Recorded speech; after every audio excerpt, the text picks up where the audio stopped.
భారతీయ చలనచిత్ర రంగంలో ముఖ్యంగా టాలీవుడ్‌లో 'సై' సినిమాలోని భిక్షు యాదవ్ పాత్రలో మరియు 'గజినీ' చిత్రంతో భయంకరమైన విలన్‌గా గుర్తింపు తెచ్చుకున్న భిక్షు యాదవ్ వ్యక్తిగత జీవితాన్ని ఈ వీడియోలో చూసేద్దాం. ఇక ఆయన ప్రేమ కథ ఒక సినిమా స్టోరీయే అన్నట్లు ఉంటుంది. అయితే తెరపై క్రూరమైన విలన్‌గా కనిపించే ఆయన నిత్య జీవితంలో చాలా సున్నితంగా, చాలా శాంతంగా ఉండే మనస్తత్వం కలిగినవాడట. ఆయన పుట్టింది 1952 జనవరి 21న మధ్యప్రదేశ్‌లో బాబల్పూర్‌లో జన్మించారు. ఆయన బ్యాంకులో ఉద్యోగం వదిలేసి మరి సినీ ఇండస్ట్రీలో 2004లో సినీ రంగంలోకి అడుగుపెట్టారట.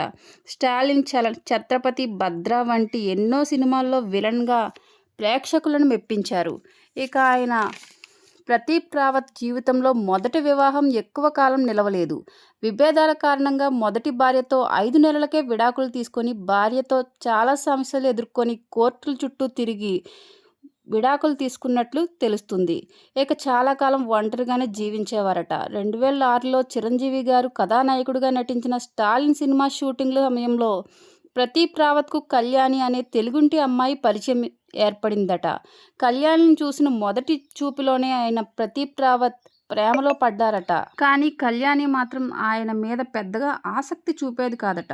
చాలా కాలం తర్వాత వాళ్ళిద్దరి మధ్య మాటలు కలిసి కొంతకాలం డేటింగ్ చేసి, ఆ తర్వాత ఒకరినొకరు అర్థం చేసుకుని 2006లోనే వివాహం చేసుకున్నారు.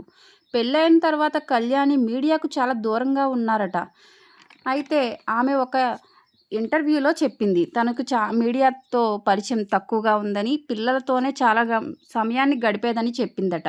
ఇక ఈ దంపతులకు విక్రమ్ రావత్, సింగ్ రావత్ ఇద్దరు కుమారులు ఉన్నారు. బ్లడ్ క్యాన్సర్తో బాధపడుతూ 74 ఏళ్ల వయసులో ఆయన కన్నుమూశారు.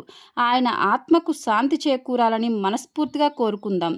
ఆయన ఒక మంచి నటుడిగా గుర్తింపు తెచ్చుకున్నాడు అనుకుంటే ఒక లైక్ చేసి సబ్స్క్రైబ్ చేసుకోండి. Thank you for watching.